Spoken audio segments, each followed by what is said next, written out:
88. LP called, "Come on, Bear, don't just stand there. We've got to get out of here." "Hello? There's been an accident at 23 Mullet Lane, Tirwa Beach.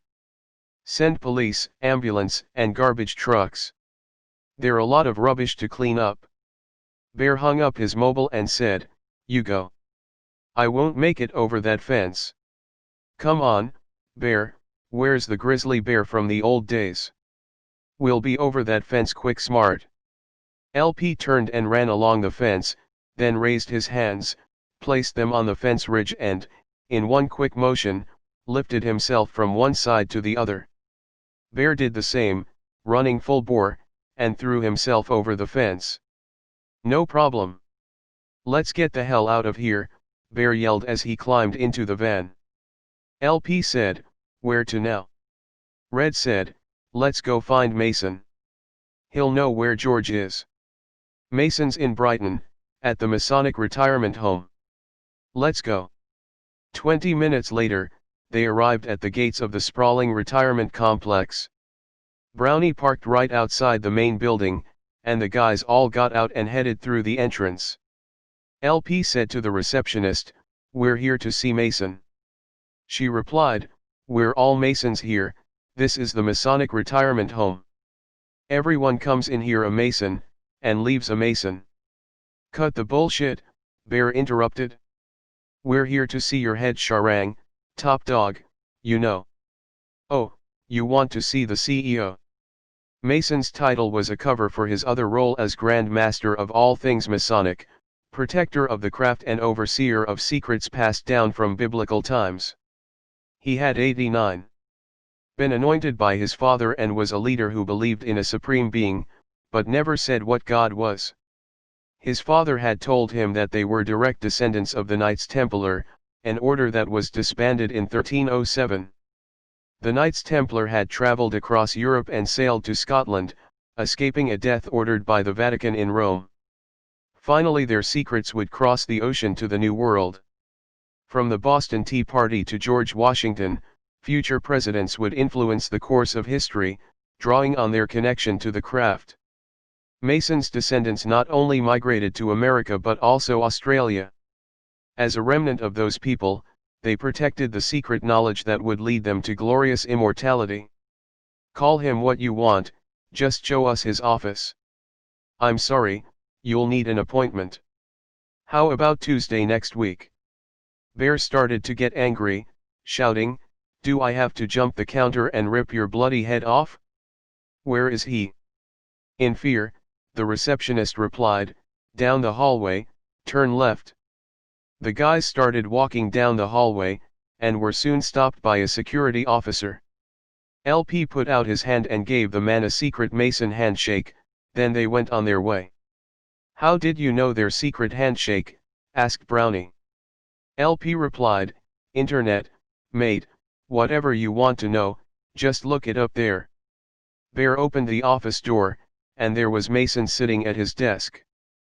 Behind him were the old goat horns, sprawling a meter across the wall. Mason asked, "What are you guys doing here?" 90. "George has some trouble heading his way, and you know where he is." "I'll give you directions." Bear said, "No, you're coming with us. Ring through and tell the receptionist you're taking the afternoon off." The old friends walked back out to the car park and got in the van. Bear said, "Step on it, Brownie." "Mason, you're the navigator." "We've got to get to George before the bikies do," said LP. Okay, said Brownie. "I'm going as fast as I can. We don't want to get booked." About 40 minutes later, Mason pointed to a large mountain near the road. "George is up there. After we get through the rainforest, you'll see a banana plantation backing onto state forest, that's where we'll find George." The rainforest track became narrower as they left the road behind, the canopy swallowing any sunlight. The air was damp as they climbed higher and higher. Suddenly, the road took a sharp hook turn, overlooking a 1,000-meter drop. Mason yelled, "Hard left." Too late. Brownie hit the guardrail and bounced off it before regaining control. Whoa! That was close. By this time, a thunderstorm had engulfed the rainforest, and the van descended a long, steep, straight road. They were not far from George now, as the rain pounded against the windscreen. Brownie could just see a yellow barrier on the roadway. He slowly braked, avoiding skidding off the cliff face. They all got out of the van and realized how close they had come to being washed away. The guys kept going on foot, climbing up the track leading out of the rainforest into an open clearing. The storm clouds had 91 disappeared, and sunshine started to warm their drenched bodies. At the bottom of the hill, the causeway was swollen with flood waters. Mason pointed out George's mountain-top retreat, and walked over to what appeared to be George's place. 92:11. What they saw in the clearing was a packing shed with no walls, and a banana plantation disappearing down the mountainside. "What are you lot doing here?" asked George, appearing from behind the shed. LP asked, "Where's your house?" George replied, "See the cave." It was the kind of thing you would expect to find in Kuberpedi, where opal miners made homes from disused mining tunnels to escape the heat. George said, "Check out inside the cave, you'll be surprised." The old gang walked inside what, at first glance, appeared to be a ledge overhanging on the side of a mountain. George had transformed this hole in the volcanic rock into something very livable. The floor was covered in large stone pavers, and the cave walls had been sprayed with some kind of glow-in-the-dark pigment, which was recharged by sunlight each morning. George explained how he had come by this property. "I had a $20,000 insurance payout when the van was burnt back at Bells Beach. Actually, I only had it insured for $2,000, but there had been a miscalculation, and I'd been paying the premium for $20,000 cover. The check arrived in the mail, and that's how I bought this property. I turned it into an organic banana farm. If I built a house first, I would not have had enough cash to start this farm, and I would be called a blocky by the neighboring farmers. Being called a blocky is a put-down, it's what the 93 locals call those who bought 40-acre blocks of rural subdivided land from Washington developments back in the 70s and 80s. I spent every cent on starting up this farm. There was just no spare cash to build a house. I made the right call, and now sell truckloads of bananas over the border. No quarantine restrictions apply like in the old days." George had been motivated to buy the property by the haunting images of the Glass House Mountains, and what they represented, told by the Kabi descendants of Dreamtime. The mountain, Tibergargan, had once been a man. Kunoran was his son, with his crooked neck, and Birva his wife, the tallest mountain. In Dreamtime, they were giant ancestors that turned to stone and now looked down, protecting their descendants. What was not well known was that, within the state forest, was an ancient Bora ring. George had discovered its location by accident when looking at buying his farm. He had trekked south through the state forest that backed onto the land, and, to the east, was a small remnant of rainforest. That's why he had come to live on the mountain. After a few years living in the cave with just the basics, I figured that material things are not what they're cracked up to be. Bear said, "George, you need to get out more. Cut the bullshit, now where's the bloody coins?" "What coins?" George replied. "Think about it. 30 years ago, you had those coins in your backpack when you went to the airport. What did you do with them?" George paused and thought. "Oh, yeah, I think Mason painted them with that silver line marking paint." "Yeah, that's the ones," Bear stated. "You didn't sell them at the flea market to get some cash, I hope?" 94. "No, they're in the cave here somewhere. Have a look for the backpack. It hasn't been touched since I came back from Bells Beach." Bear and Mason started rummaging through the stuff that had been stored away in nooks and crannies in what he called a home. Mason yelled, "I've found it." Bear replied, "Open it." As Mason unzipped the backpack, his heart was pumping with the possibility of hitting the jackpot. He pulled out a bag, and said, "This must be it. It's got a bit of weight in it. Hey, what's that scroll doing here? Don't open that. I kept it because no one else wanted anything to do with it.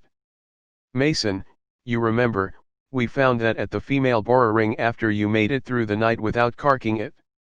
They all started to recollect what had happened that night, nearly 30 years ago. "I don't know if it's a curse or a blessing. George, you're dreaming again." We all agreed that didn't happen. The women weren't real, and we smoked too much weed that night. George asked, "Well, where do you think that scroll came from?" "The moon." Brownie suggested the flea market. Bear offered garage sale, and Mason suggested it might have been a door-to-door salesman. George said, "Think what you like, but we were told to keep it safe until the word was a process. Has anyone figured that one out yet?"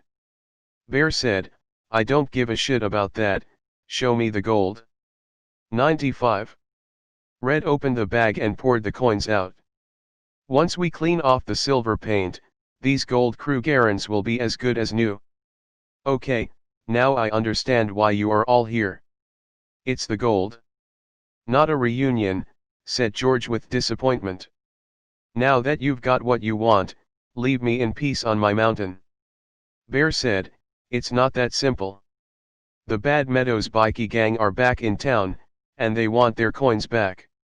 George said, "Then give them back. Do you know how much they're worth? 30 years ago, gold was worth $30 an ounce, the same as an ounce of weed. Now, the gold price is $937.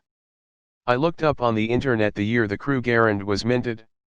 It turns out they're collector's items worth 10 times their weight in gold.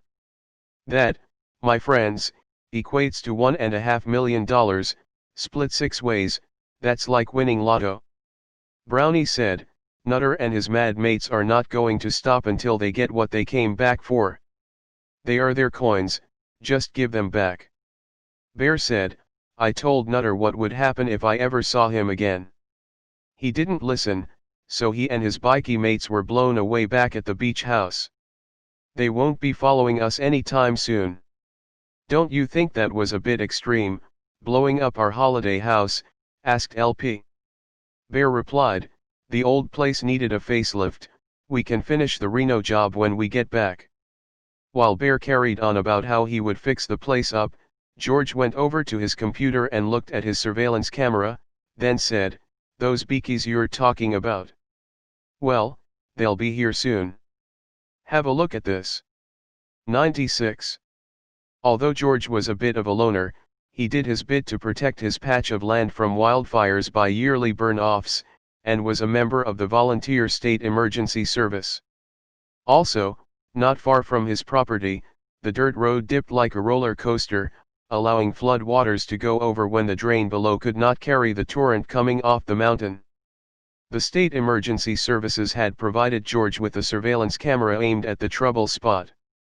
It was his job to move the yellow barriers onto the road to stop anyone from driving into a flooding causeway. Nutter and his bikie mates had stopped at the barriers. Nutter indicated to Porky to remove them, which he did. The flood waters had now fallen, and were flowing under the roadway. "What's your plan now, Bear?" "This time, there's nowhere to run. There's only one way off this mountain, and it's back the way you came." Bear looked down the mountain and asked, "What's that cleared area down there?" George replied, "That's a small subdivision of 3 cul-de-sacs. I had to do that to pay for land taxes and rates.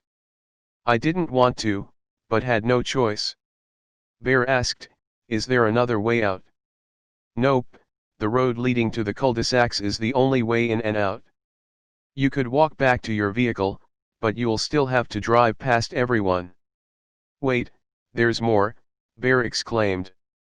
"More what?" George asked. "More trouble coming." As they looked again at the camera, some police vehicles and a tactical response van were about to cross the causeway. LP said, they must be after the bikies. 97. George said, maybe not. My website has been under surveillance for posting government documents on my blog. I got them through Freedom of Information. You might think you have free speech in this country, until it goes against the government's slant on things. I had been warned by a whistleblower to be careful or I'd end up in jail. George, that's not a crime, LP said. Well, tell that to the coppers who are on their way, George replied. You're paranoid, Bear blurted. If I am paranoid, who's the other group heading this way in those hot-up vehicles? George zoomed in on the driver, who would not be out of place in Afghanistan, with his long, black beard and traditional headwear. Not far behind was a large group of mountain bike riders wearing black and white lycra. The guys had more trouble than they could handle. Okay, Mason said. I know who the bikies and cops are, but who are the others arriving now? George said, they look like a mixed bag of religious zealots. They'd be after the fleece and the scroll. They must have tracked me down through the website. Now I regret posting how I came to have that scroll and fleece. Have you got the fleece here, as well? Red asked. You're standing on it? Red looked down, and memories came rushing back of the goat skin turning a golden color from being on the roof racks in the blazing heat. Shit, George, you've still got it?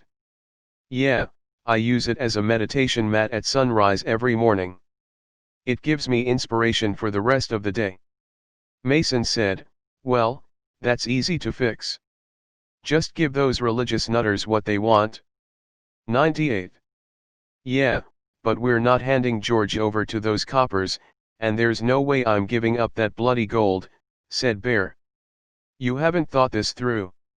Give the gold to Nutter, and there's a good chance they'll leave. Give the goat skin and scroll to those religious fanatics, and they can fight each other over them, and not us. LP said, we need some insurance before we give all this away. He unrolled the scroll and placed it face down on George's scanner, then downloaded it to a document file. Bear said, I'll go down and talk to Nutter. I'm sure I can convince him to pack up and leave. He pushed the gold back into the backpack, threw it over his shoulder, and started walking down the mountain to the first cul-de-sac. George yelled, come back, tell Nutter something from me. He whispered a message into Bear's ear. What's that supposed to mean? Just pass that message on to Nutter when you give him the gold. Bear confronted Nutter at the first cul-de-sac filled with bikies. Nutter spoke first.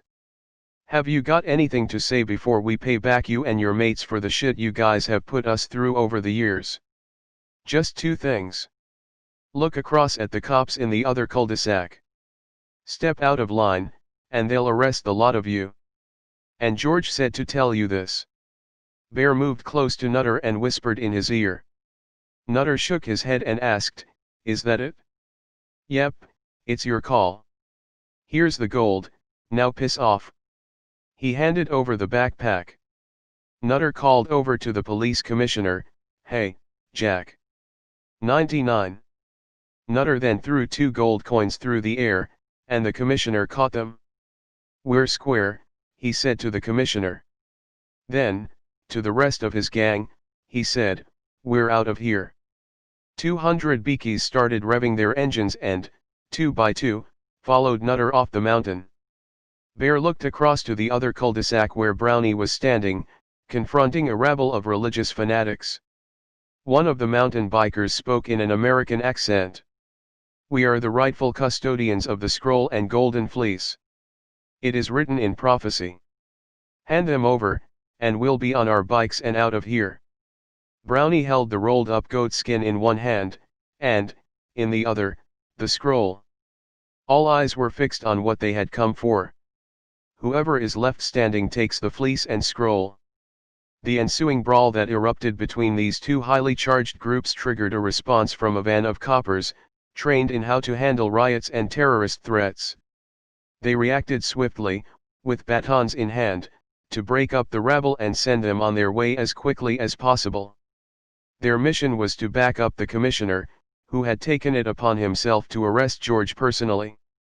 His aim was to send a message that no one spoke out against the police or the government.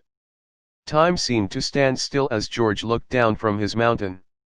What he saw was not the cul-de-sacs, but what they represented, the numbers 666. This was not a good sign. He pointed to several bunches of his award-winning bananas, and said to Mason, "Take them down to that bunch of coppers, and give them a taste of my success." George and Mason walked down the mountain to the clearing, where the subdivision was. 100. Mason confronted the coppers first, and offered a peace offering by handing them something to munch on while standing in the hot sun. Two battered and bruised guys stood close to them. George whispered the same message Bear had passed on to Nutter. They both asked, "What does that mean?" "If your leaders are smart enough, they'll know, pass it on." George then walked over and joined Jack Herbertson and his coppers. "I hope you're enjoying my organic bananas. They've been a nice earner, selling by the truckload over the border.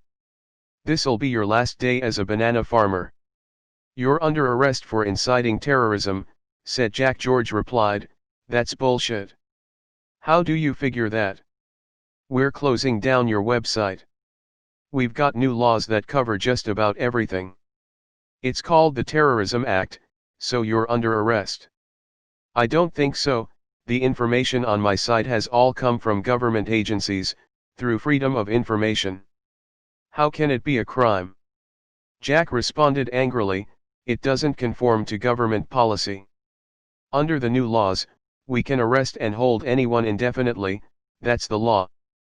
Mason interrupted, "So what is it you don't want the public to know?" "Well, since you ask, it's about prisons and crime. 80% of all people in prison are directly or indirectly in jail due to illegal drugs, soft and hard, and nothing has changed in 40 years. That makes us either incompetent or complicit in the status quo. So give yourself up now, or none of you will be leaving this mountain alive." 101. My website's got nothing to do with terrorism. I'm not going anywhere with you. I suggest you all leave, or bad shit will happen to you. The commissioner said to his subordinate, "Handcuff him. If he resists, shoot him. If you don't, I will." The officers were bad apples from back in the early 70s. They were the ones who had arrested and almost killed the Westie after surviving the flood waters. George had to act fast. He took his shuru from his pocket, put it to his lips, and blew. The shuru emitted a high-frequency sound that only some animals responded to. By this time, it was dusk, but the sky suddenly darkened much faster than normal. Within seconds, you could not see the sky. It wasn't night falling, but thousands of fruit bats descending on the law enforcement group. "Don't panic, they're only here to eat those bananas you're holding. If you shoot, they'll go into frenzy and peck you to pieces." George had discovered when driving through his banana plantation that the bats seemed to follow him, and were making a meal of the banana crop. He had finally realized that it was the sound the shurus made on the front of his four-wheel drive that attracted the bats. He had modified his harvesting to allow 20% to be eaten by the bats, using the shurus to control what the bats ate. One extra bonus was the droppings the bats left behind, which became organic fertilizer. So that's how he had become an organic banana grower. George spoke with confidence. He had the coppers beat. "One other thing, the bats carry the Hendra virus. There is no cure. It's okay for bat shit to fall to the ground, but don't get it on your skin. You'll have a good chance of being infected," George advised. "Your best chance to survive is to run over to the paddock and jump in that dam. Good luck." 102. Bear, Mason, and Brownie stood several meters away, watching George control the situation. George whispered the same words to Jack that he had repeated to the others. Jack pulled out his revolver, and pointed it at George's stomach. "If I'm going to die, so are you." The sound of the gun exploded through the valley, and caused the bats to take off. Like a squadron of planes, they dropped bombs of droppings as they left. George fell to his knees, blood seeping through his fingers where he held tightly to his side. The commissioner turned and ran with the others to the dam, and jumped in. Bear said, "We've got to get you back up this mountain. You're losing a lot of blood." Bear and Brownie picked up their mate and carried him back up to the plantation. They laid him down as the sun became a huge, orange glow on the peak of Mount Birvah.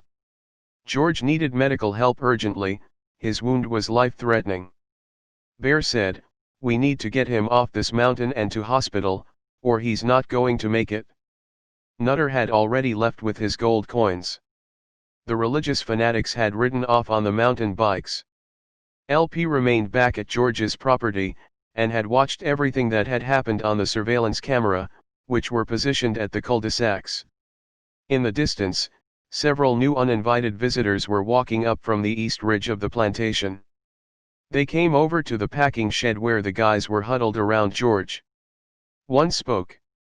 "You need to leave this mountain with us now. There's little time to waste. Your government has ordered the mountain to be destroyed. George will not survive, nor will you."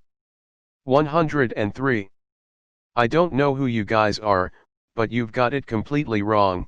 The noise you hear are Black Hawk helicopters on a training exercise over the Glass House Mountains," Brownie said. He was well aware of the ancient legend of the Glass House Mountains, and believed Tibbergargan would not allow anything to happen to his family.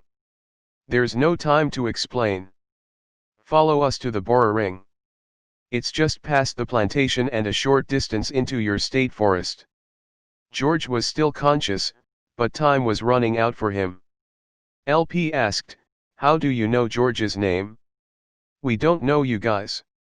Don't ask questions, there's no time to waste." The visitors walked over to Brownie and formed a circle around him. They placed their hands on his shoulders and, together, repeated the words, "Awake, Tibbergargan, your family is about to be destroyed. Protect them from destruction. Awake from dream time."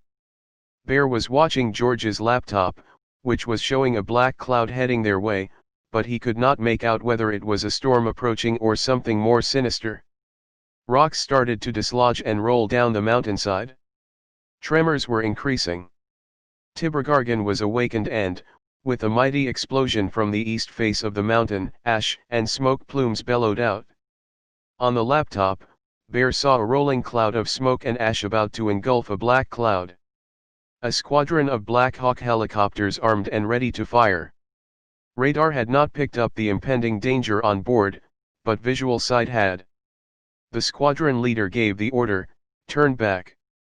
Take evasive action, land immediately." 104. Bear remarked, "Good one, Brownie, you've got good contacts in dream time. Now tell these guys to piss off. We've got to get George off the mountain quick smart, or he's not going to make it." LP wondered, are these guys paramedics and part of the training exercise? One of the visitors spoke again. "George will not survive. We will look after him, his time on this mountain is at an end."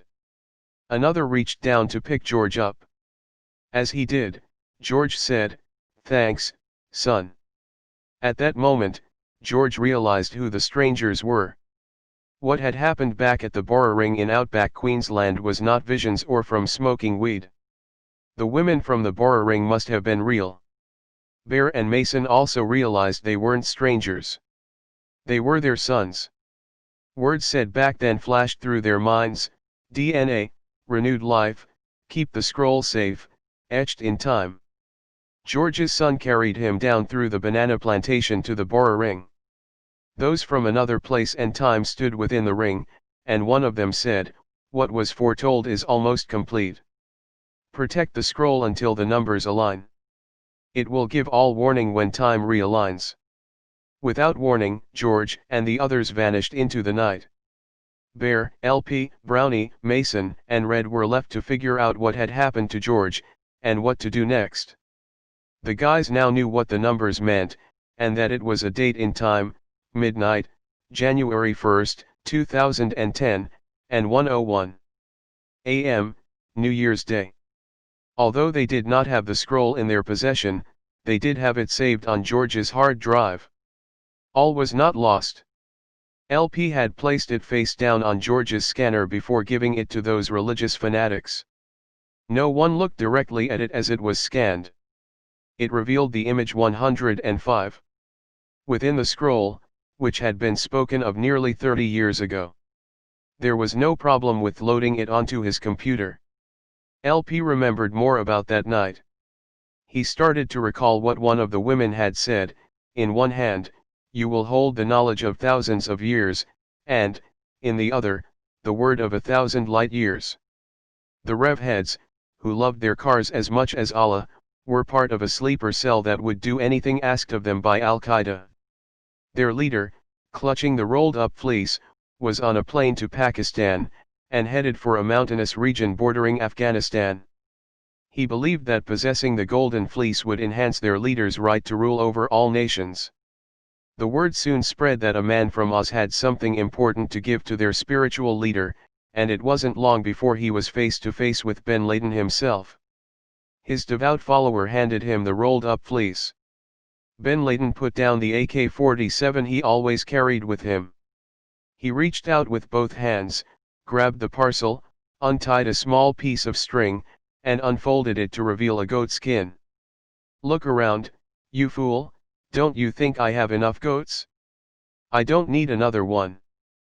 But this one is special.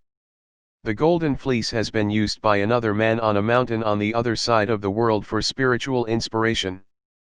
I considered you as the rightful one to possess its power. Come closer. Tell me more about this golden fleece." His follower moved closer and repeated, in a soft voice, the words said back at George's mountain.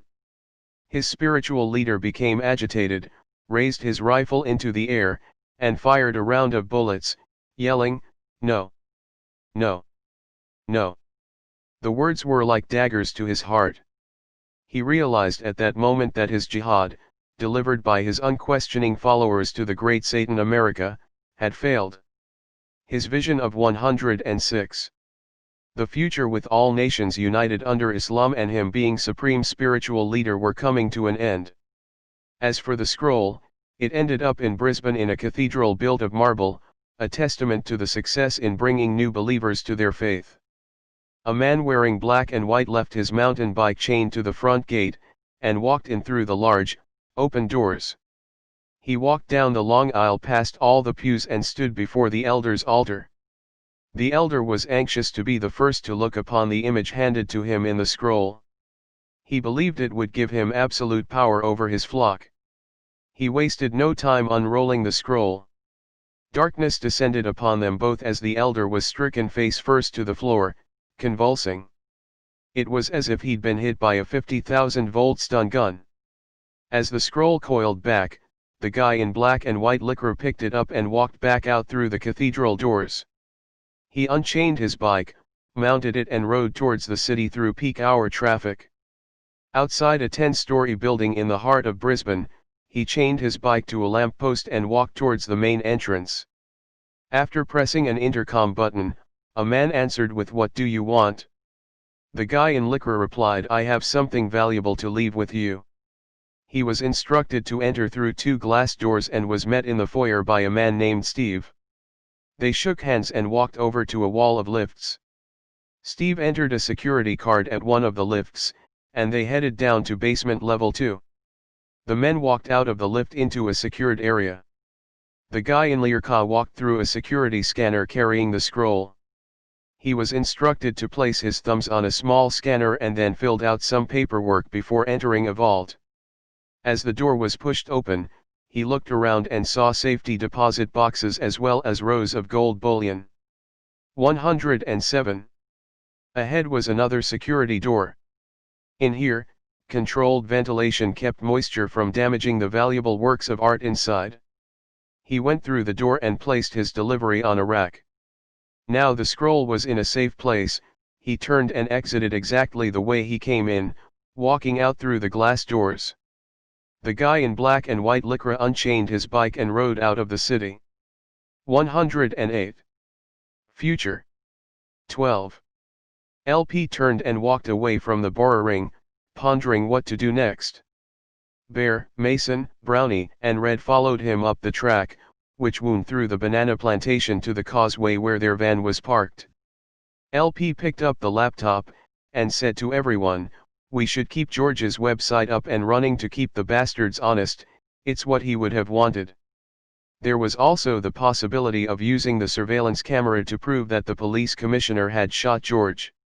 Until the guys could check if there was footage implicating him, they had no proof and no body. The commissioner and his officers would close ranks, and would certainly be tight-lipped about what had happened that day. This could work to the guys' advantage. The commissioner would prefer to let sleeping dogs lie, rather than have the truth come out. They suspected he would not trouble them anymore, even if he did survive the Hendra virus the bats were carrying. Mason grabbed the laptop and opened it as they walked.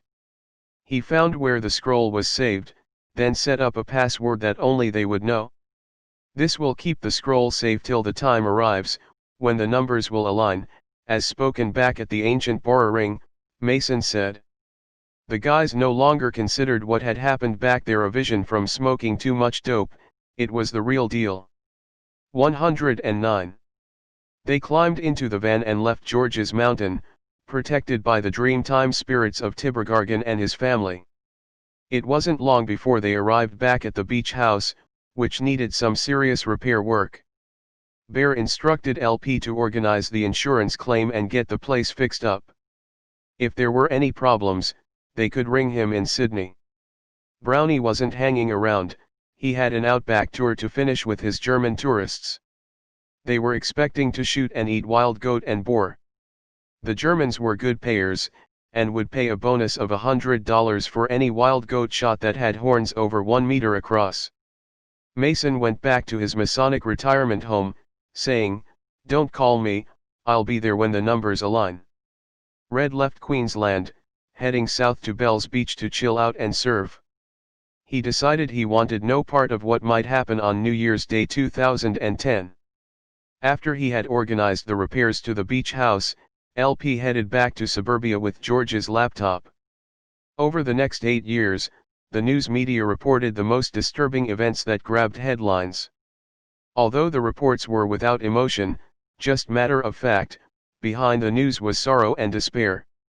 Over the ensuing years, the world they felt comfortable with started to look and sound like a disaster movie that might be called The Decade from Hell. 110. 2002. Widespread drought and wildfires struck the U.S., causing $12 billion in damage. Rivers of molten lava from a volcano in the Congo destroyed dozens of villages and engulfed the city of Goma. Nearly 12 million people were displaced, and fled to Rwanda. A 7.2 magnitude earthquake struck Central Asia, killing nearly 100 people in the Dakhilizia village in Afghanistan. 4 typhoons swept through Japan and the Philippines in early July, killing about 100 people. In August, torrential rains resulted in floods and landslides in southeast China. Monsoon floods and mudslides hit India, Nepal, and Bangladesh, resulting in nearly 1,000 deaths, and destroying crops and livestock. Hundreds of people died, and many more were wounded when 2 car bombs exploded in front of nightclub in Bali. Extremist Muslim group, Jemaah Islamiyah, was blamed for that act of mass murder. 65 wildfires around Sydney destroyed more than 60 homes and burnt out 296,000 acres of state forest and farmland. 2003. 2003 fared no better. January was fatal for 400 people who died from cold weather and icy conditions in an area bordering India and Bangladesh, where millions of people had no heat, electricity, or warm clothing. 111. The space shuttle, Columbia, broke up on re-entering the Earth's atmosphere, killing all 7 crew members. SARS, a deadly form of pneumonia, killed 755 people worldwide. A 3-week heat wave left 1,200 people dead from sunstroke and dehydration in the Andhra Pradesh state of India. A similar heat wave had killed 1,000 people the previous year. A heat wave lasting for nearly a month hit Europe, causing 14,000 deaths in France. Fire raged in France, Portugal, and Spain. Glacial ice melted in the Alps, violent storms hit England, and nuclear power stations had to be cut back due to overheated water. Wildfires hit the US again. Hurricane Isabel caused widespread damage. Storms, tornadoes and hail resulted in $12.5 billion worth of repairs. More wildfires erupted in late October and early November. 15 forest fires burned for 2 weeks. 800,000 acres were burnt, 3,640 homes were destroyed, and dozens of people were killed as 15,000 firefighters fought to save lives and property. Flash flooding near an orangutan reserve in Bouraq, Indonesia, killed 150 people. The flooding was a direct result of heavy illegal deforestation, the World News reported. 112. 13. 2004. Hurricanes Yvonne, Jeannie, Francis, and Charlie caused an estimated $45 billion worth of damage, and 167 lives were lost in the U.S. Record low temperatures were 9 degrees below normal in Canada and the U.S. Canada, the U.S., and Europe experienced record-breaking cold and snow storms. 52 tornadoes struck the Midwest states of the U.S., causing devastation in their path. Wildfires in Alaska burnt more than 5 million acres, the worst season on record. Floods and more than 30 earthquakes hit New Zealand, causing the evacuation of 1,500 people. Typhoon Chiba caused flooding, with record winds. Typhoon Songda was the 7th to hit Japan that season. There were 19 Pacific typhoons throughout the year. On the U.S. Atlantic coast, 4 hurricanes in 6 weeks caused more damage than Hurricane Andrew in 1992. Typhoon Tokaj was the worst storm to hit Japan in 20 years, it produced record-breaking 80-foot waves, 8 stories high. A 6.6 magnitude earthquake hit Niigata, Japan, destroying 6,000 buildings, killing 40 people, and injuring 3,100 others. Flooding caused by tropical storm, Muafa, threatened the World Heritage Site of Hoi An in Vietnam. 113. 70,000 homes were flooded, and at least 45 people were killed. A 9.0 magnitude earthquake caused a powerful tsunami in the Indian Ocean that hit 12 countries. Hardest hit was Aceh province in Indonesia, where the death toll was 131,000. Other countries, including Sri Lanka, India, and Thailand, had a total of around 50,000 deaths. This was the last time Cass's mates heard from him, via text message, jet skiing out for Tawin. Huge swell coming to Aceh. His latest surfing adventure, which put him in the wrong place at the wrong time, had started out at an unlikely place, the Perth Mint. Here, the Australian government produced currency for 68 countries that could not be counterfeited. While Casa worked to earn spending money for his next surfing trip throughout Asia, a plot to smuggle out the latest currency printed on plastic for the Vietnamese Communist government was in play. An insider named Gary needed a mule to smuggle the currency into Vietnam. An alliance was formed where Casa would make enough money to fund his next surf trip. He could not see any problem taking Vietnamese dong with him. The only difference with the money he carried was that the serial numbers were not recorded by Vietnam's government. Casa's past travels through that country had revealed poverty not seen in Australia. Every second building needed repairs and a good paint job. Aid money from Australia to help the Vietnamese people had been constantly siphoned off by corrupt government officials. That's what happened with the Goodwill Bridge, built on the outskirts of Ho Chi Minh City, as government officials called it, the locals still referred to it as Saigon. A $114 and $60 million aid package from the Australian government for a 4-lane bridge had produced only a 2-lane bridge that you could not drive a truck across. It was a white elephant after the comrades siphoned off cash at every level of the building process. Gary and his co-conspirators had a surfboard already hollowed out, ready to stash 500 million dong in denominations of 200,000. This was only $50,000 Australian, but in Vietnam it was enough to buy a house and retire comfortably. The plan was in place. Gary didn't explain how he would get the cash out or why it would not be missed from the Perth Mint. Like insider trading, while he could get away with it, he could make a fortune. Gary and a couple of other guys escorted Casa to the Perth airport. He would be accompanied on the trip by Yong, an Australian citizen who was one of the first boat people to arrive in Australia back in the mid-70s. Yong spoke fluent English as well as Vietnamese and could watch over Casa if he was stopped by security in Vietnam. As Casa walked from the plane at Saigon Airport, Yong followed discreetly behind him. Casa passed armed guards on his way to the arrivals counter. Before he could put his hand luggage on the table for inspection, he was pulled aside by a woman wearing a white surgical face mask. He was escorted to a partitioned-off area of the airport terminal. Casa didn't understand what was happening. The stress of his mission had risen his blood pressure and heartbeat to a point where his albino white skin had turned red. That had set off a heat thermal scanner designed to pick up on anyone who might have a fever and possible swine flu infection.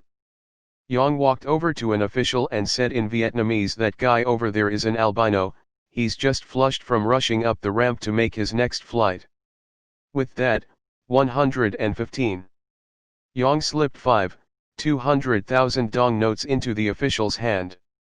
The official signaled and said, "Let the white man continue." The redness disappeared from Casa's face and several Vietnamese women in white masks touched his white skin for luck. Casa walked slowly back to the arrivals counter, taking deep breaths to remain as calm as possible. He handed over his carry-on bag to be searched and then was allowed to proceed to collect his surfboard and luggage. He walked out of the airport terminal into a stifling sticky heat wave. Casa caught a bus into the city and was dropped off at the Grand Palace Hotel. It was an old building, refurbished in the style of its glory days during the 1920s French colonial rule. The plan was to stay at the hotel for 3 days and wait to be contacted about the money. At 9 o'clock that night as he watched TV, Casa was startled by a knock on the door.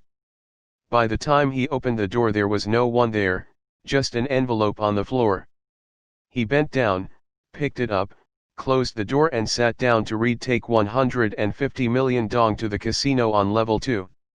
Go to the cashier, change it to US dollars, and then gamble a small amount on the tables. Don't lose too much. Then return to your room with only US dollars. Do this for 2 more nights until all the dong is in US notes. I will contact you in 3 days' time.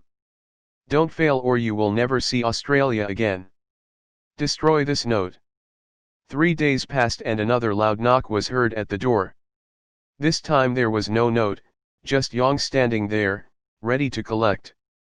There was a quick exchange of nearly 50,000 US dollars.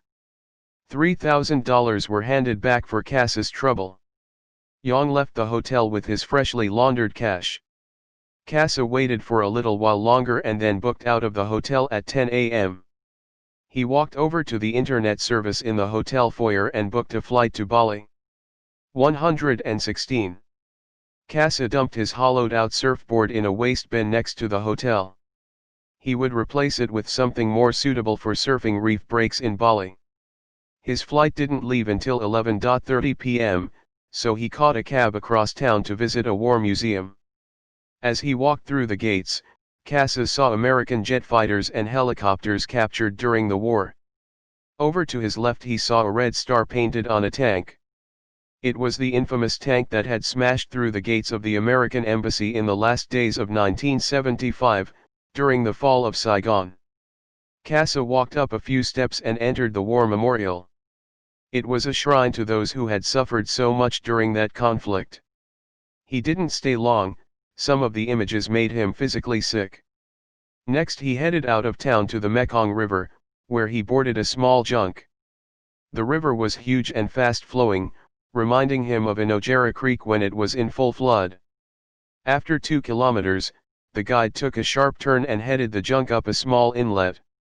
The jungle canopy closed in as the inlet became smaller. Suddenly rain started pelting down. The thunderstorm only lasted a minute but sounded like a war zone. Casa was a bit on edge after seeing the images at the war memorial and was having a little trouble on focusing on exactly where he was. He couldn't help thinking the Viet Cong were about to come out of the jungle firing bullets. By now the boat had pulled up against a muddy embankment. A board was pushed out as a plank to walk on. Casa quickly disembarked and followed the path through the jungle canopy, where it opened up to reveal a small building. This was where he wanted to be. He planned to purchase jade Buddha carvings that could be sold in Australia 117 for 5 times the amount he was about to pay. He would get an even better deal when the seller saw he was paying with US dollars. Casa only purchased 3 Buddhas, not enough to attract attention when going through customs. The boat that had brought him to the secret location had left, and he would have to travel by foot from here over muddy mosquito-infested swampland. Halfway across he met a local with a donkey and cart who took him the rest of the way back to the Mekong River. On reaching the river, he gave his new friend 100,000 dong. With a loud yell, the Vietnamese man called over another local to help Casa get to the other side of the river. Casa climbed into a 2-man dugout, like a small canoe, and was handed an oar. He started paddling with the current and reached the other side without any trouble, then began the 1-kilometer walk to the bus stop. As he walked, Casa spotted some old temple remains just off the main road and decided to investigate. Some structures were held up with reinforcing to stop them collapsing, others you could walk through. He saw a plaque which stated these ruins are a 6th century temple site. The area had been bombed by the Americans during the war and some buildings were damaged or destroyed and bomb craters littered the area. Another warning, do not to walk off the track, unexploded bombs may be present. Casa made it back to the main road just in time to catch the last bus to Saigon. He collected his luggage from the cloakroom at the Grand Palace and boarded the commuter bus headed for the airport. It was 6 o'clock. By the time he arrived and checked in he had only 3 hours to wait for his flight to Bali. After arriving in Bali and going through customs without any problems, Casa headed for the Bounty Hotel at 118 Kuta Beach, a popular hotel for Australian tourists. That afternoon, he bought a new surfboard from one of the many surf shops and headed down to the wharf area. Here he organized an offshore boat trip to surf the outer reefs. Casa spent several days at sea with other surfers from all over the world who had come to these surf breaks only the locals knew about. They also visited 2 small islands, one noted for its variety and strength of marijuana and the other for its women. Depending on your passion for drugs or women, you could choose number 1 or number 2 island. Casa's choice was number 3, staying on the boat so he would have a clear head and strength for a few days of surfing. He had to be mindful of his delicate complexion as overexposure to sunlight would burn and blister his skin. Casa wore a full-length wetsuit even in summer, and used heaps of sunscreen to protect him from turning as red as a beetroot. After enjoying the surf off the outer reefs of Bali he headed for the island of Java, landing at the airport in Jakarta, capital of the Indonesian archipelago. Casa traveled by bus across the south coast of Java, encountering police checkpoints where he would have to show his visa and passport. They passed through the first couple of checkpoints smoothly. At the last checkpoint, everyone on the bus was ordered off at gunpoint. Casa was singled out because of his long blonde hair. The officer checked his passport and visa then said in broken English, "Your visa dated incorrectly. Follow me and bring your bag." Casa followed his instruction. Inside the police station, his bag was searched and nothing illegal was found. The officer spoke again, "Your visa incomplete, you stay night here." 119. Casa argued loudly with the guy but it just made him agitated. He drew his pistol, stuck it against Casa's temple and started to squeeze the trigger. US dollars, US dollars. Casa yelled desperately.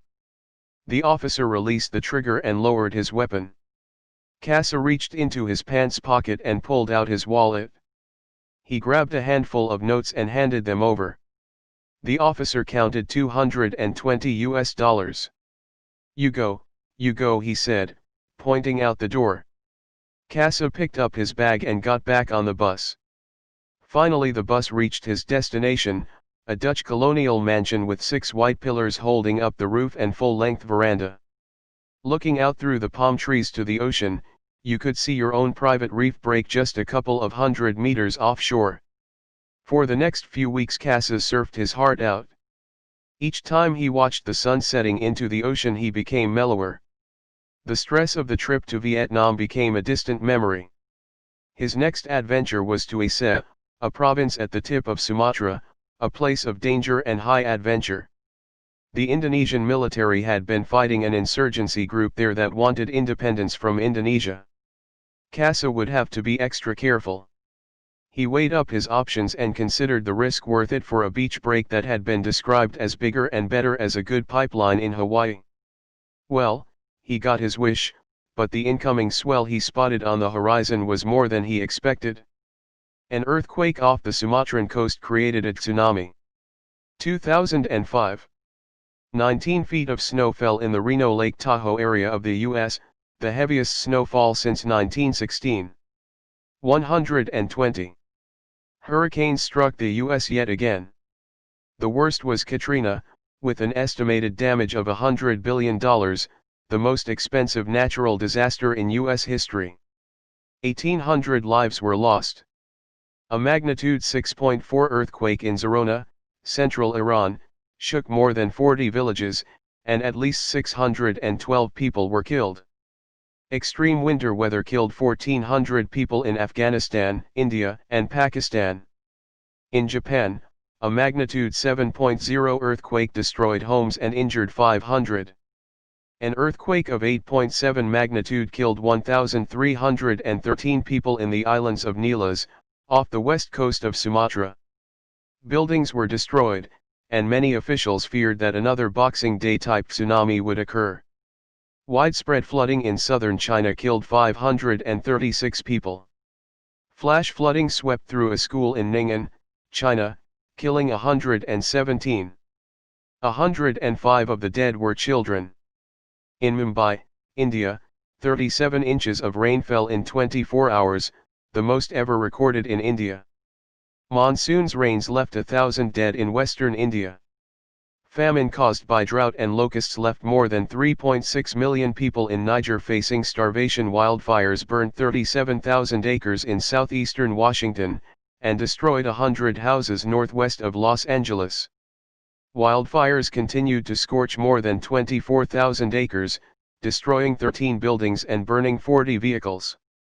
Torrential rain from a hurricane brought devastation to Central America, causing floods and mudslides that killed 121.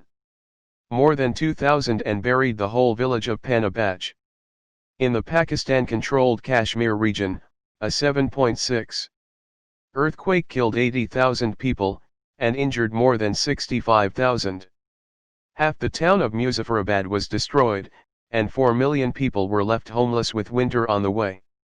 Hurricane Beta, the 23rd named storm in the Atlantic that year, broke the record set in 1851.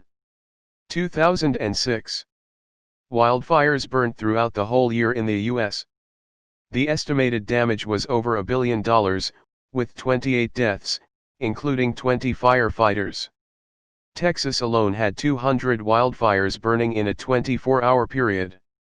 Overall, in Texas, 400 homes were destroyed, and 3.7 million acres burnt. Widespread drought in the U.S. caused over $6 billion in damage.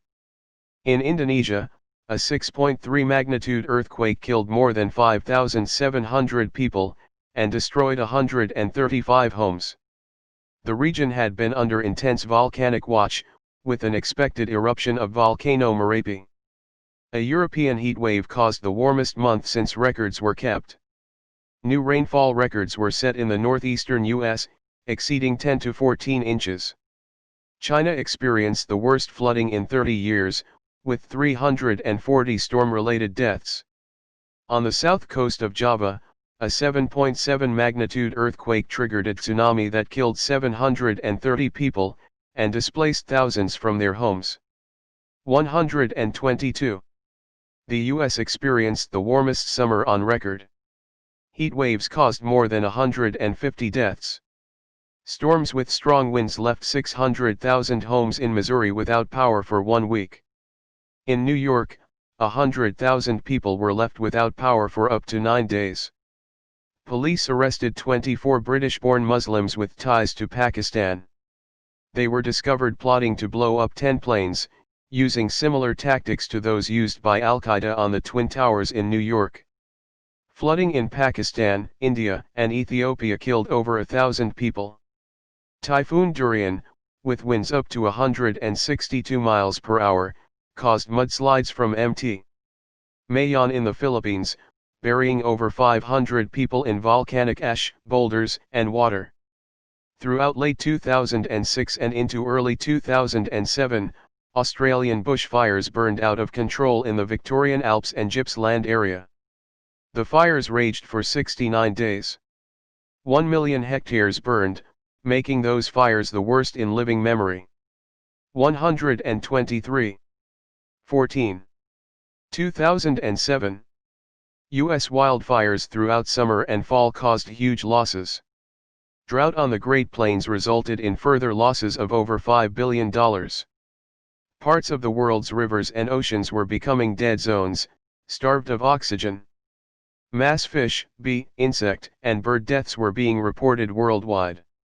2 words were becoming spoken more and more often when describing these events: climate change. In southern Bangladesh, Cyclone Sidra, with winds of over 100 miles per hour, killed close to 3,500 people. The UN reported that 1 million people were without homes. 21 lives were lost and 77 were injured during 2 earthquakes in Sumatra, causing buildings to sway in the capital of Jakarta. Buildings collapsed in Bengkulu, causing power and communications to fail. Violent tremors were felt as far away as Singapore. In the Solomon Islands, a magnitude 8.1 earthquake and ensuing tsunami left over 34 people dead and thousands homeless. An 8.0 magnitude earthquake southeast of Lima, Peru, killed at least 337 people, and injured hundreds more. 124. 2008. The U.S. experienced widespread drought through the entire year. Wildfires, as well as hurricanes Dolly, Iki, and Gustav, caused damage estimated at $33 billion. Loss of life totaled 128. Tornadoes ripped through the U.S. Midwest, killing 88 people, and causing property, crop, and livestock losses amounting to $4.5 billion. Severe snowstorms in southern China left 31 provinces without power, and stranded 600,000 train passengers. The economic cost of the storm was over $3.2 billion. A dengue fever outbreak in Rio de Janeiro infected 75,399 people, and killed 87. Army field hospitals helped to control the epidemic. 67,000 people died, and hundreds of thousands were injured when a 7.9 magnitude earthquake hit Sichuan, Gansu, in the Yunnan province of western China. A state of emergency was declared in New England, U.S., after electricity was cut to 800,000 homes for several days after a storm. National Guard troops helped to restore power lines. Share market prices fell dramatically, and comparisons were made to the 1929 Wall Street crash. Share markets around the world followed the Wall Street lead, and went into free fall. Banks and financial institutions in the US and Europe that were deemed too big to fail, collapsed. Some survived with government intervention. In Australia, the Queensland government response was to sell all remaining state businesses to private enterprise, but 125. The public outcry caused second thoughts. The people of Queensland were starting to get to know what privatization meant. In the couple of years since electricity supply had been handed over to private enterprise, electricity prices rose by 50%, with suppliers making further submissions for increases. The reason given for selling the electricity asset was that there would be fewer increases in power bills and a more efficient supply system delivered by private enterprise. This has proven to be incorrect. Our old mate, Cato, again became the environmental warrior, not by taking out a mining generator this time, but by building a power-saving device called Pool Whisperer. This device reduced power consumption and noise pollution by 80%, and would be the start of the future wave of energy conservation. Cato thought that any government would support such a huge saving, and that the electricity suppliers would promote it. However, even with the help of an ex-public servant and now lobbyist who knew how to approach government departments, he still would not succeed. The conclusion was that governments and electricity suppliers would not support something that would reduce revenue and profits. However, that was not all. Cato warned a senior government official that, if maintenance continued to be reduced, and the latest technology was not implemented in transformers throughout the country, the whole power supply system would fail when a perfect solar storm reaches Earth like the one of 1859. His warning was clear and precise, it could not be disputed. 126. 15. 2009. 173 lives were lost in one of the worst bushfires in Australian history. Over 400 wildfires were recorded at this time, which left damages totaling $23 million. Police suspected that the fires were deliberately lighted by arsonists. Red, who hadn't been in touch with anyone for years, popped up on the news bulletin. His catering company had donated food and resources to help the state emergency services feed the hundreds of volunteers helping to rescue survivors and clean up after the devastating wildfires. Clusters of tornadoes ripped through Oklahoma in the U.S., killing and injuring many. President Obama declared a state of emergency in Minnesota, as flooding of the Red River caused widespread damage to homes in Fargo and North Dakota. 26 towns in Italy were affected by a 6.3 magnitude earthquake, killing more than 200 people, and injuring thousands. In Brazil, the worst aviation disaster since 2001 occurred when a plane crashed into the northeast coast, and 228 passengers and crew were lost. No Mayday signal was sent before the crash. The speculation was that electromagnetic field interference had affected instrument readings. Rioting erupted in Urumqi province, China, between Muslim Uyghurs and Han Chinese, resulting in 127 and 56 deaths.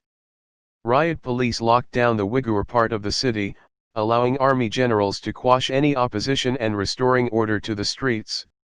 Mob leaders of the riots and insurrection were rounded up. Next they were transported east by rail for trial by China's central government. Typhoon Morakot caused a mudslide, and buried schools, homes, and more than 600 people in southern Taiwan. Indonesia experienced a 7.1 magnitude earthquake in Java, which is in the most populous region of the country.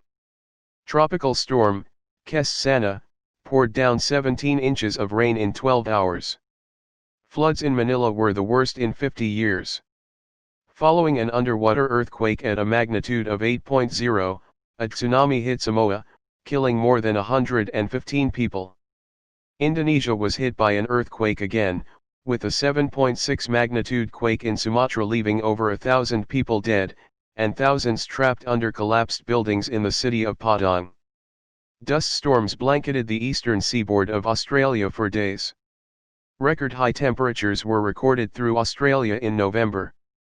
Wildfires erupted in Western Australia, destroying homes. Flooding brought drought-breaking rain to central New South Wales, but also damaged homes, farms, and roads across an area the size of Tasmania. A heads of government meeting in Copenhagen failed to bring forward a binding agreement that would reduce carbon emissions, believed to be the cause of global warming. Some scientific dissenters argued the status quo, but did not mention global dimming. The yin and yang of the problem. 128. Governments agreed to focus attention on stopping deforestation, at the rate of 100,000 football fields a day being logged or burnt. They also continue to support the global seed vault in Svalbard, nicknamed the Doomsday Vault, deep frozen in the middle of a Norwegian mountain. The Nazis were creating a sense of déjà vu, bringing back memories of the late 60s and early 70s war in Vietnam, and communist insurgency in Malaya. The government changed from right to left-wing politics, and weather patterns returned to what they were like in the early 70s. The war on drugs still went on after 40 years. There was a mining and share market boom and bust, similar to 73. Terrorism by IRA and Black September was replaced by Islamic fundamentalist terrorism. Cyclones, wildfires, terrorism, tsunamis, and wars in Iraq and Afghanistan were not enough to shake the resolve of LP and the others, who still believed New Year's Eve would be a fitting tribute to George, if nothing else. However, financial turmoil on the share markets throughout the world continued to have an impact throughout 2009. Bear had done the best of all of them financially, and was highly geared with his property developments.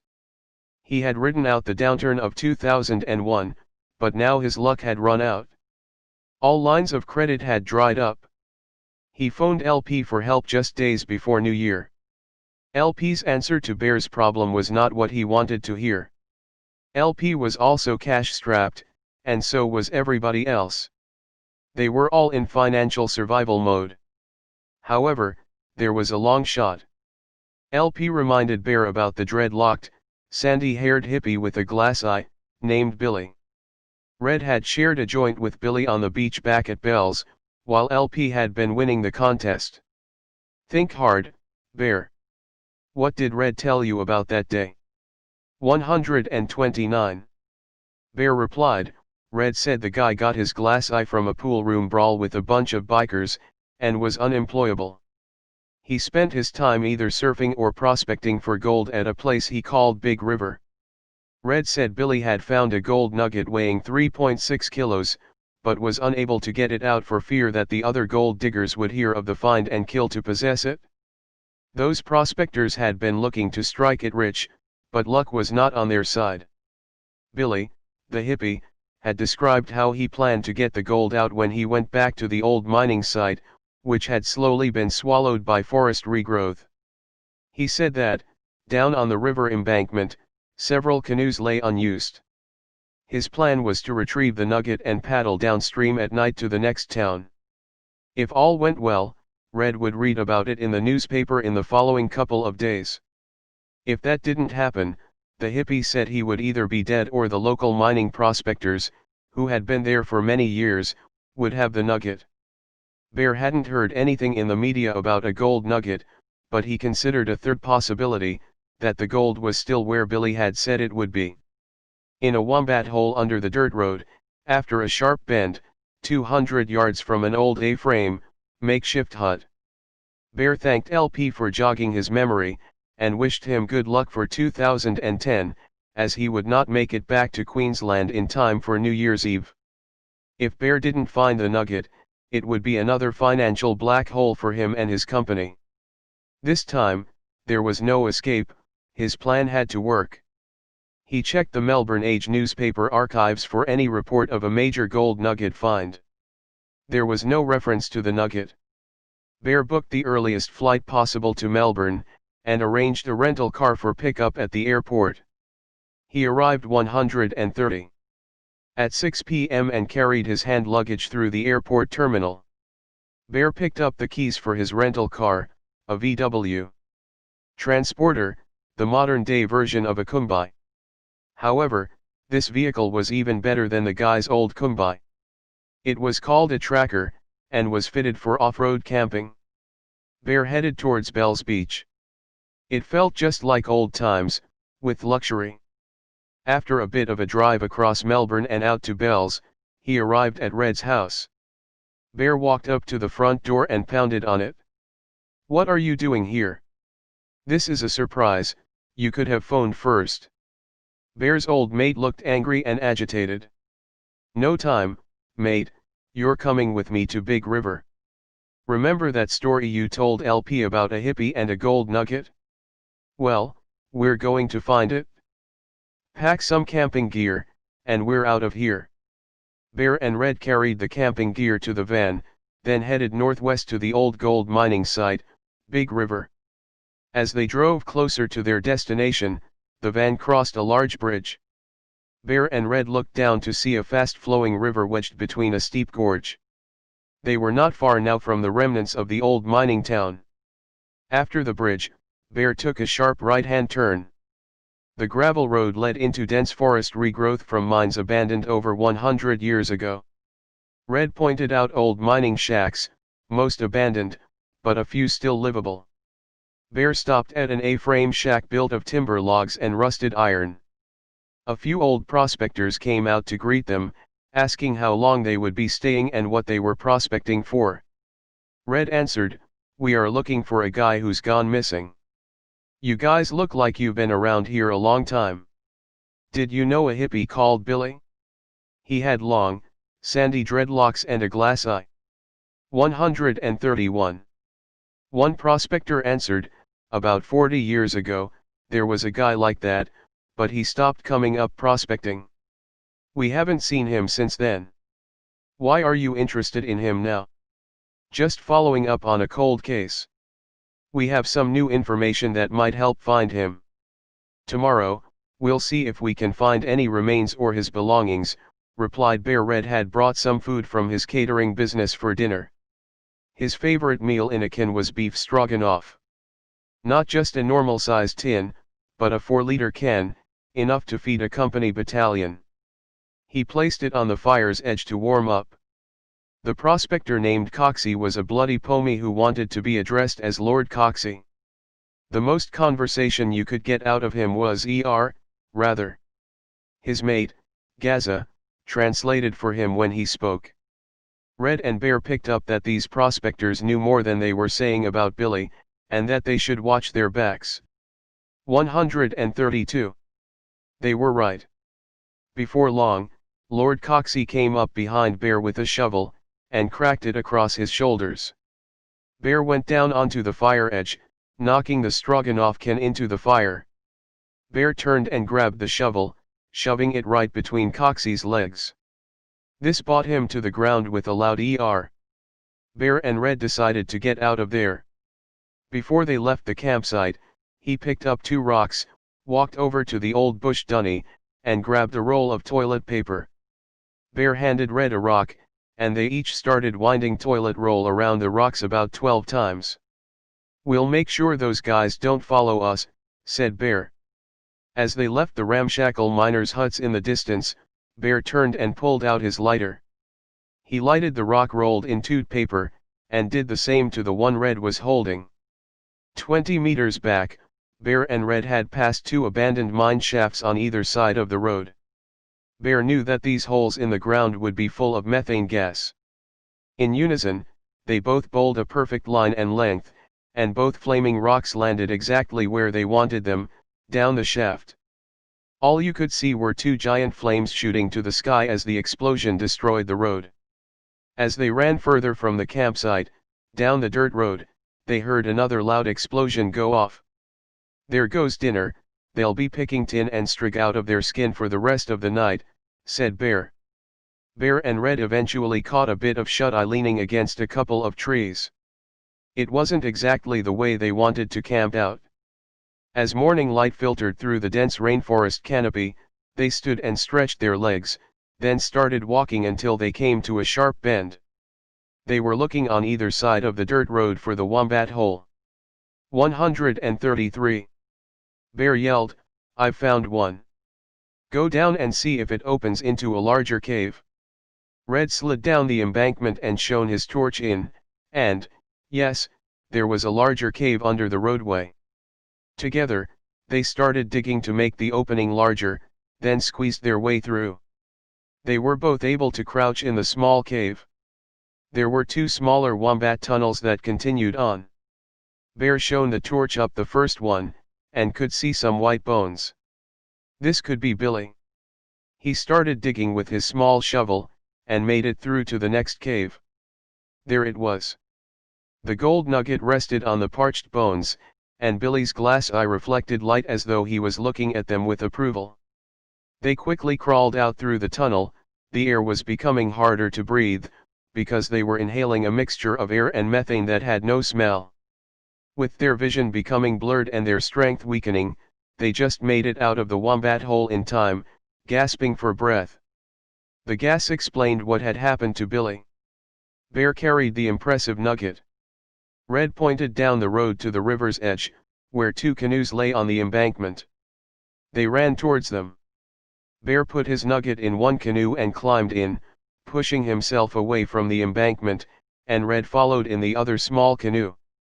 They didn't have to do much paddling, as the river was flowing pretty fast, but there was a reason for that. On the next bend, the river dropped in depth, exposing rocks and rapids. Bear made it through, but Red was nowhere to be seen as his upturned canoe floated past Bear. Several minutes passed, but there was no way of going back. The steep gorge on either side of the river was impassable. Bear's only option was to paddle on downstream under the bridge they had driven over earlier, to reach the next town, 20 kilometers away. Once there, he pointed his canoe towards a small jetty and reached 134. For his phone, which now had reception. Bear rang 000 to organize a search for Red, hoping he was still alive. Next, he phoned LP to let him know he had found the gold, but had lost Red coming down the rapids. He said he would wait till the search party found him, dead or alive. Bear would not be back at the beach house for New Year's Eve, nor would Red. Bear, now with time on his hands, made a few phone calls to find a buyer for his nugget. He was put in contact with a bloke in Las Vegas who operated the Golden Nugget Casino. He was willing to pay $3.5 million for the 3.6-kilogram nugget. It would be showcased in the casino's grand entrance for all to see. 135. 16. LP suddenly opened his eyes to the sound of fireworks cracking overhead. The countdown had started. 10, 9, 8, 7. LP moved his hand down to the laptop, and entered the password as revelers yelled Happy New Year again. They must have been Southerners on daylight savings time. He waited until exactly midnight, Queensland time, then pressed Enter. Brownie and Mason were celebrating opposite Cato's holiday house, just a couple of doors down across from a sandy track disappearing into the darkness that led to the ocean foreshore. They spotted LP standing on his veranda alone. Brownie yelled, Happy New Year. Did you remember to upload the scroll to George's website? Yes, LP replied. Where were you? Bloody late, as usual. Brownie ignored the question, and replied, the only thing left to do is email or text to the guys who aren't here, and tell them it's done. LP's response was sudden and abrupt. No. Wait till 1:01 a.m. That's what the second set of numbers must have meant. It's not just the upload to the web, it must be sent at the correct time. I've already prepared the scroll to be emailed. Brownie's connection with Dreamtime, Mason's secret knowledge going back to the days of Solomon, and LP's foresight all gave them the understanding as to why the scroll needed to be uploaded into cyberspace. The alignment of the numbers enabled the knowledge from within the scroll to be revealed. Up until that point in time, technology did not have the ability to connect. However, through the World Wide Web, which would reach maximum 136 capacity on New Year's Eve, they would deliver the knowledge of 1,000 light-years as foretold at the Bora Ring nearly 40 years earlier. That female Bora Ring, weathered and aged over tens of thousands of years, was the birthplace of Brownie's ancestors who had first started counting the number of stars in the universe. Over time, they had realized that there was more to counting using just number 1, and that 0 existed, both in the physical and spiritual world. That connection had started the march to this point in time, where the binary numbers of 1 and 0 would intertwine and unlock what was held within the scroll. With only minutes to go, the wireless signal started to weaken. The two red signals for wireless and send started flashing like a railway crossing. LP was about to lose connection. He yelled to Brownie,